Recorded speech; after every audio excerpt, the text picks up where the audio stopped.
Thank you so much for joining us today for another episode of the podcast Time Management Revolution. Today, I'm very excited. We have as our guest Somik Raha.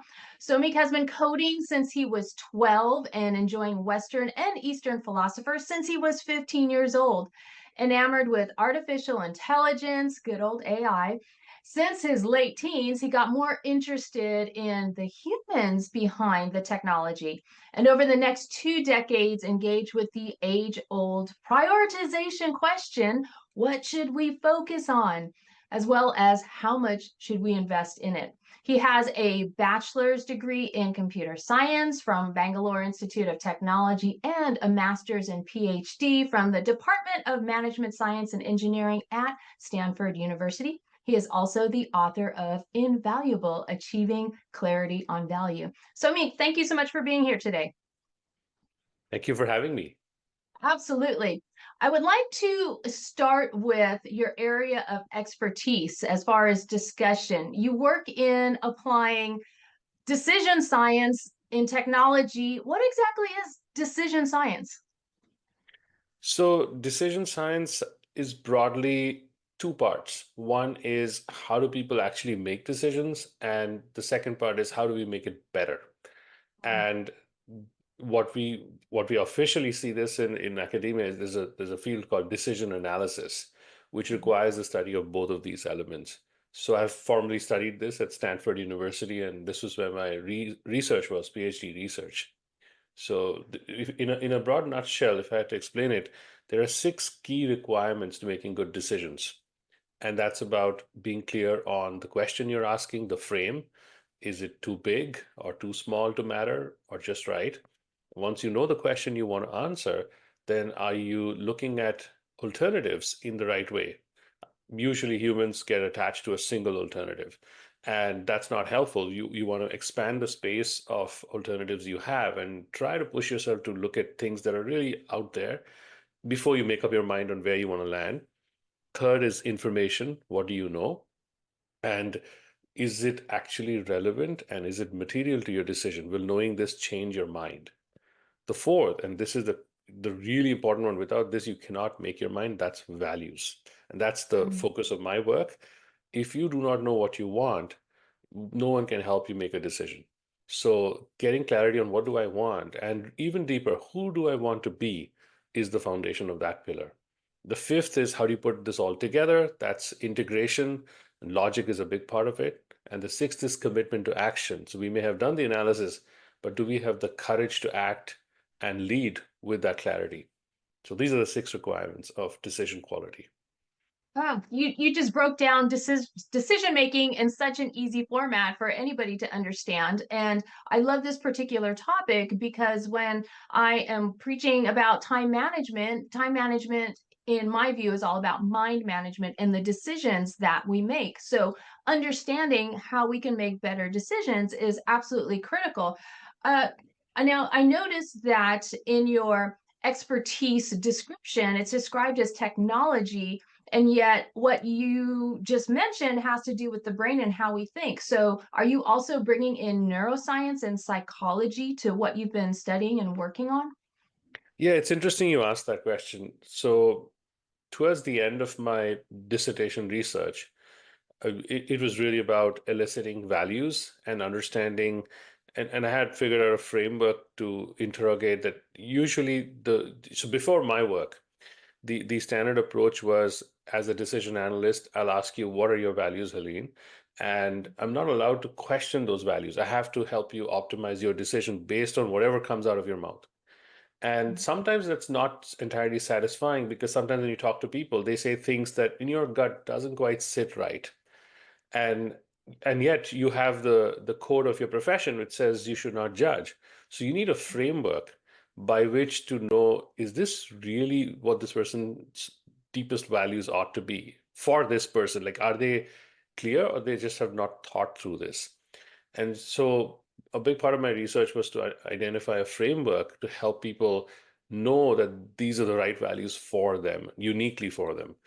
And one of the things I discovered was, as we would have these conversations, these would be very inspiring conversations, and I would feel something in my body. And so I remember going to my PhD advisor and saying, "Hey, it's too bad I'm graduating. I'm pretty much done with the PhD. And this is when I have some great questions to ask, such as what's going on in my brain? And could I have the other person and me in an MRI machine so we can see what's getting activated?" And then he inspired me. He said, "Why do you assume you cannot do research? Go do research, no problem." And so I educated myself on what was out there. And it turns out there's this work by Professor Antonio Damasio and his colleagues where they have studied the neuroscience of emotion. And it turns out that you don't need an expensive MRI machine. In fact, you need a very cheap device which measures electronic skin conductance. So when we feel emotions, our skin, you'll find that you perspire just a little bit, not enough for us to be aware, but a skin conductance device can pick it up. And so professionally, people have used this to study. Usually, they study negative emotions. In fact, we are all familiar with this. If you watch any Hollywood spy thriller, there'll be a lie detector, and the lie detector is using this scientific principle. Now, Mhm. what if you could use it for positive psychology? And so I did some citizen science experiments, if you will, where I would hook myself up with this device and the person who was willing to volunteer. And I wasn't using the readings to guide the conversation, but it was more after the fact. Like once I'm done with the conversation, and I would annotate that at this time I feel something, and maybe the other person's reporting they're feeling inspired, and we would see our readings, and in some cases they would be highly correlated. Doesn't work for everybody. So some people have dry skin, so you're not getting the readings. But it was very interesting enough to warrant more attention. So this is something I've written about in my book. Wow. And your book is exactly what I want to dive into next. So, everything that you've told me just right now is absolutely fascinating. What else did you dive into your book? So the book really makes two contributions. So the first is, let me back and say, there is a huge, if I might use the word epidemic, of meaninglessness at work in professional societies. I Mhm. find a lot of people, they have the right job title, a fantastic salary, but they feel Mhm. hollow inside. And a lot of these folks, they sometimes erroneously conclude that, oh, it's the for-profit sector, it's about profit. So then they Mhm. leave and they go to the non-profit sector. And then they find it's even more competitive, there are even fewer resources.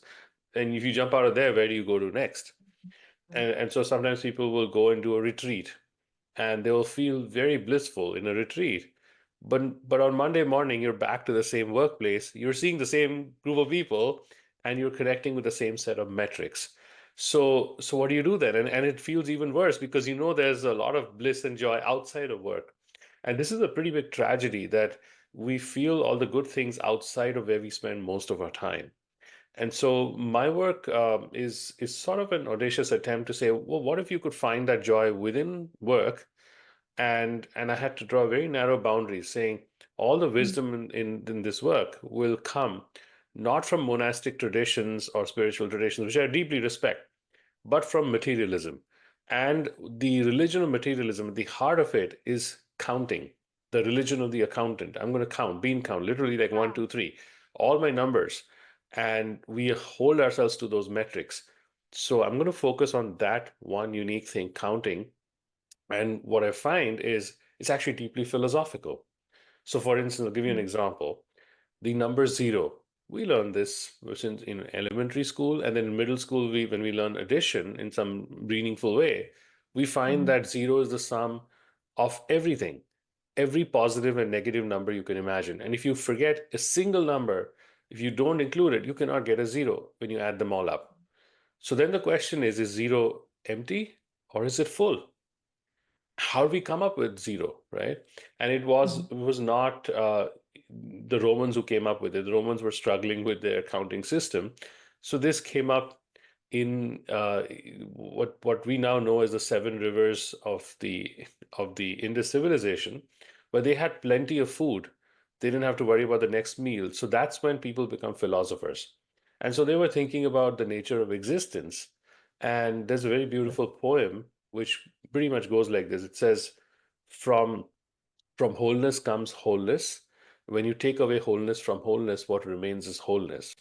And every culture in the world, the symbol for wholeness that they've come up with is the circle, which is also the symbol Mhm. for nothingness. So you can Mhm. literally replace wholeness with nothings. From nothing comes nothing. That's the foundation of physics.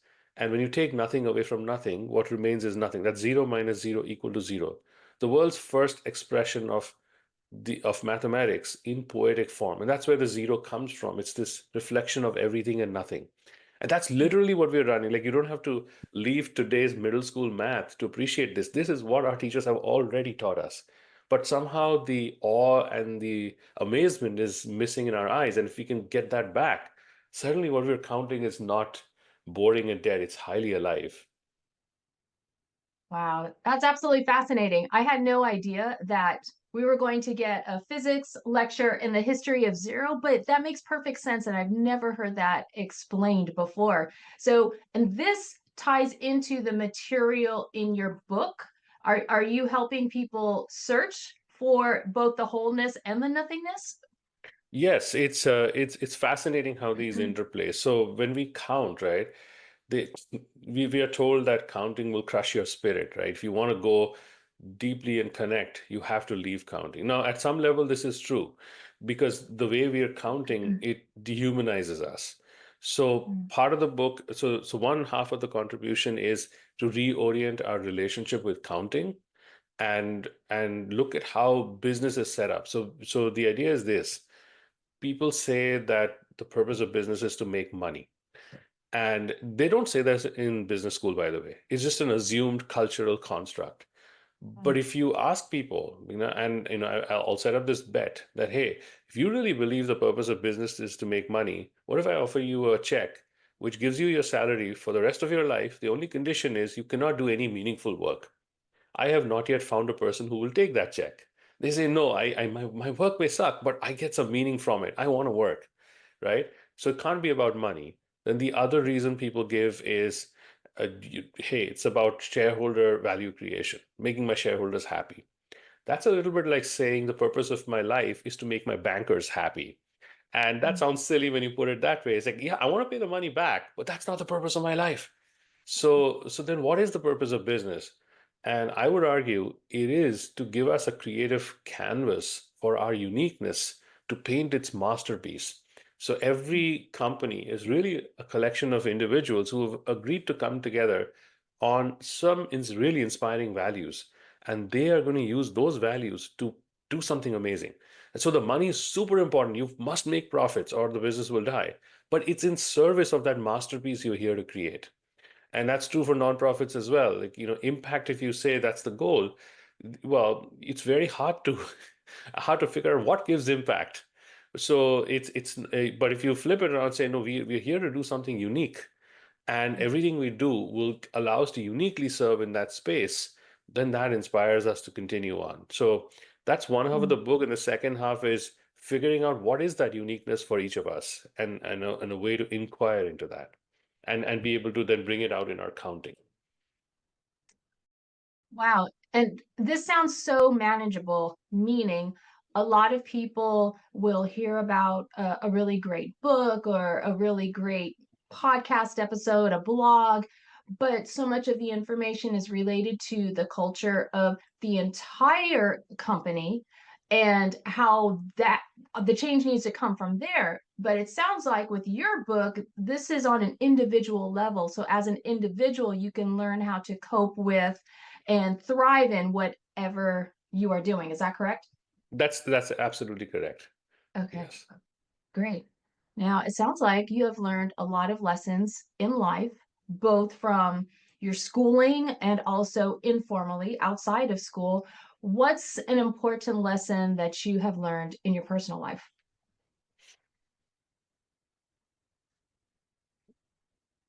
So in my personal life, I would say people are here to help, and it's interesting. Your podcast is focused on time, and I must Mhm, say that time is something that appears alongside the ego. And when you feel like you don't have time, you get stressed out, and that's mhm, the ego talking. And in those moments, I've learned that if I can just let the ego slide, then time is not as big of a worry anymore. And then I realize, oh, I don't have to know everything. There are people who can help. And I can say, hey, I'm ignorant in this space. Would somebody please help me? And surprise, surprise, all kinds of help arrives the moment I give up trying to solve the problem. So Mm, that's been the biggest, most satisfying thing to do, to embrace not knowing. That's mhm, been freeing. mm. And that is so huge. Imagine that, just setting the ego aside and embracing that and gaining that freedom. Well, that is, of course, an excellent lesson to learn in your personal life. What about your professional life? What's the most important lesson you've learned? So so this personal lesson also applies in professionally, but more Mm, if I had to just pull out another one, it's mhm, it's what our my teacher in decision analysis, Professor Ron Howard, taught us, and it was you can't judge a decision from the outcome. mm, So many times if you listen to the news, people will say, "Oh, that strategy backfired in this game. Look, they lost." Well, if they knew how it was going to turn out, they would have picked a different strategy. So you mhm, cannot judge the quality of a decision from the quality of the outcome. And that's a huge thing that straddles mhm, both personal and professional. So I mhm, remember hearing the story of a student in the class who said, "Look, I made a bad decision getting married. Look, it ended in a divorce." And after she finished the class, she changed her statement to, "I made a good decision getting married. And then I made a good decision getting divorced," because the mm, two states of information, two different points of time were entirely different. And so it's a mm, very freeing philosophy that, hey, I may have made the best decision. Now the outcome will be what it will be, and I'm free to mhm. make the next best decision. Wow. That that is a life-changing way to look at things. You know, to have that shift in perspective can make such a huge difference psychologically and emotionally. And you're right, it's freeing because I think a lot of us carry around baggage that doesn't need to be there simply because of the way that we are framing things. It sounds like everything that you discuss is a part of how we can be more balanced in life. So, from your own personal perspective, what recommendations might you have for balance based on what you do in your life? So balance is an interesting word, right? If you say balance, it almost feels like if you have a lot of good experiences, now you need to balance it out with the negative. Well, that Mhm, sounds kind of odd. Like, I know I don't want to be mean to people or hurt people to balance mhm, out, right? mhm, So I would reframe that to say, how could I maximize the joy? What mhm, brings me creative joy? And as I get older, the more and more I look at it, it's you can only buy so many things. You can mhm, only get so many quote unquote experiences, even if you nowadays you can pay for experiences. mhm, But what seems to fill my boat a lot is what's connected to my uniqueness, my unique values. And mhm, every human being has something that fills their bucket. It's if you can mhm, find out how you're conditioned and fully accept that conditioning, the way I like to think of it is there are three vectors: your intellectual energy, your emotional energy, and your unstoppable energy, something that you were just somehow born with. You can't quite explain it. So your head, mhm, heart, and habit. And if you can find work that's at the intersection of these three things, then it just gives you a sense of wholeness where the ego disappears. So the wholeness and nothingness equation just kicks in. mhm, And you also get a way to count. Like, if people know these three things about you, you will feel counted. So going there and investing in that gives me, it's magically results in balance. It's like I don't have to worry about going off balance when I'm coming from my creative joy. That then mhm, I my bucket is overflowing. It's like I have so much to give there. That was mhm. how I would think about it. How long did it take you to get to this realization, all of these philosophies and concepts that you've been discussing? Because uh, somebody might hear this and think, oh, I'm going to change immediately. And 15 minutes from now, I am going to be able to understand, synthesize, and then implement all of this. But it does take time to develop it if we're talking about a different type of thinking, a different way of thinking. How long did it take you to develop all of these philosophies and principles? Um, yeah, that's a fun question. I don't know. I've been in India. I grew up in a family which was family of lawyers, and at the same time very spiritually connected, so very close to monks. So I was steeped in monastic philosophy for a while, but somehow they all encouraged me to go towards the logic side of life. And so Mm-hmm. that meant computer science. I wasn't going to become a lawyer, so the only other option was computer science. I just gravitated naturally to logic. And I loved philosophical traditions of every part of the planet. And that's just something that speaks to me. I'm conditioned in that way. Mm-hmm. So it's hard to say if the path I have taken, it doesn't have to necessarily be that long. I did a PhD, so there was a big part of that, 6 years, and then 12 years after that to write the book, and in which the work also developed. Mm-hmm. But I feel that some time does have to be invested to have that intimate conversation with ourselves, because Mm-hmm. we are rushing all the time. We don't see what's inside. And different people have different ways of doing that. So I would recommend a practice of introspection. And sometimes people can introspect by themselves. And Mm-hmm. sometimes they need a close friend who will hold space, who will Mm-hmm. ask deep questions in a non-judgmental way. So Mm-hmm. whichever one works, the questions are the important thing. Who asks them for you, or if you can do it yourself, is a different matter. It's a personal thing.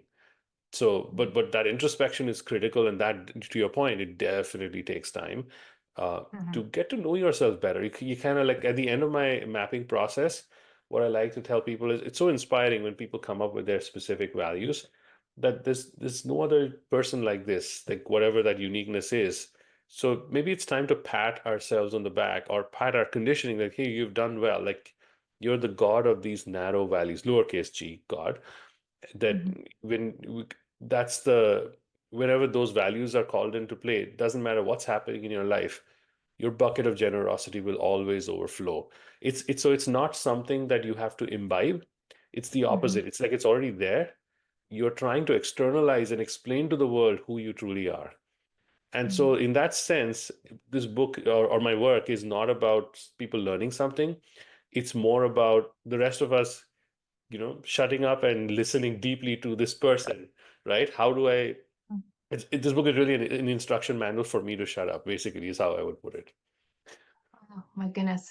You know what? I'm going to encourage everybody listening to this for the first time to make sure that they bookmark it or download it somehow, save it, because I think everything that you've been talking about today, we need to be reminded of until it becomes second nature. So if that means listening to this every Friday or once a month, I really think everything that you've been sharing today is just really important to listen to, not just once, but have that constant reminder. So I appreciate you sharing all of this.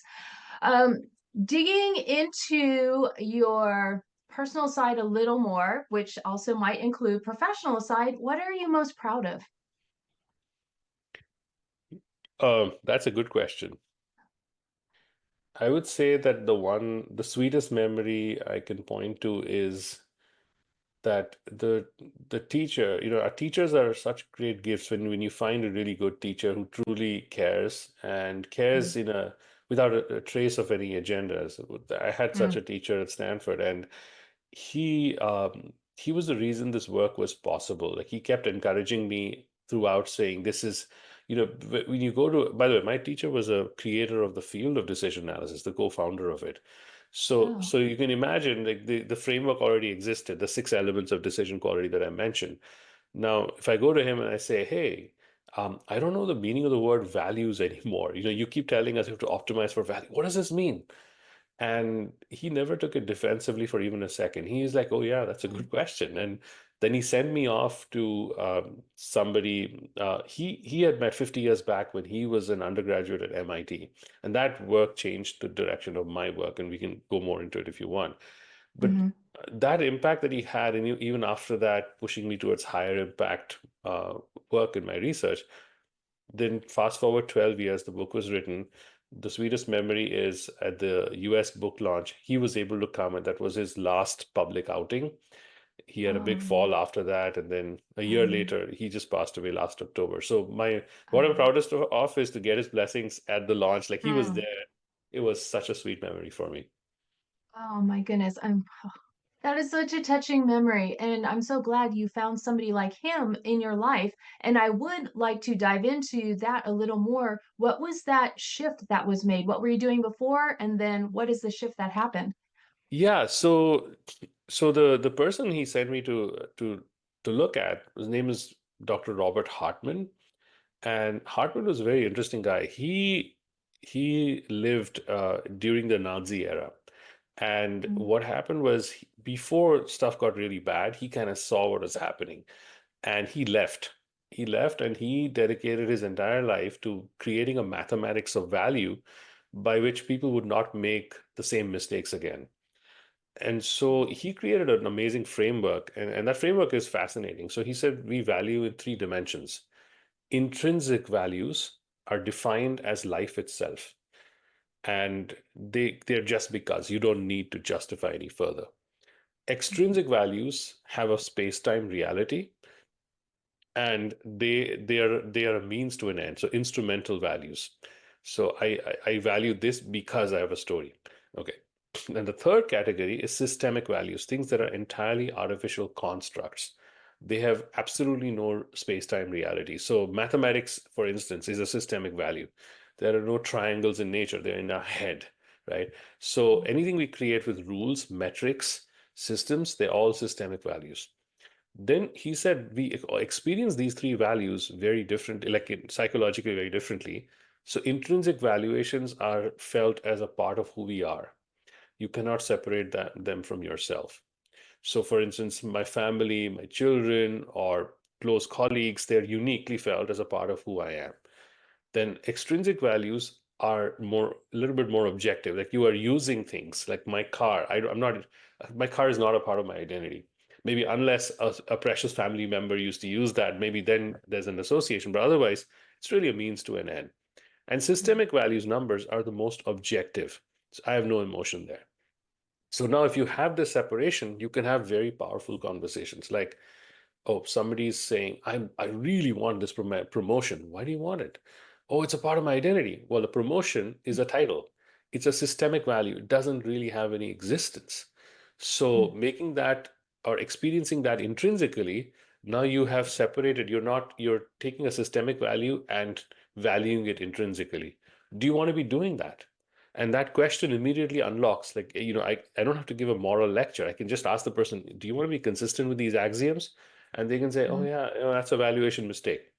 The mhm. flip of it is also true that when you'll find societies often are in wars these days. So what do you say? You say, oh, only 50 people died in this incident. Oh, that's not too much. That's not too bad.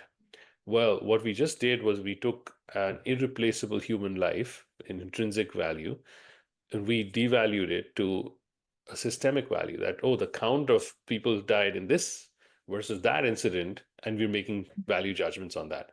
So that's a systemic valuation of an intrinsic value, the opposite end. And so when you see this, suddenly you realize very difficult topics where we might have a gut reaction, like, I don't like how people are talking about it. Now I have a framework, a non judgmental way to engage in very difficult conversations. So that was Hartman's contribution that really changed the direction of my work. Wow, that is fascinating. And it's amazing that that connection was able to be made. It's funny how life puts us in different situations that we can choose to take advantage of or not take advantage of. And obviously, you took advantage of that. What are some tips that you can share with anybody who is listening? And in particular, what's an action step outside of, in addition to purchasing your book, what is one step that they can take today to start improving their lives based on everything you've been sharing with us today? Well, I will share two. So first, it was very important to me that people shouldn't need to purchase my book to get benefits from this. So the Mhm. book website, if you go to invaluablebook.org, there's a chapter resource link And there, I Okay. think in the sixth chapter and the seventh chapter, sixth chapter in particular, you'll see a whole guidebook. These are questions that appear in the book. You Oh, can just download it without buying the book. And so the okay. framework of head, heart, and habit, how do you get to know yourself?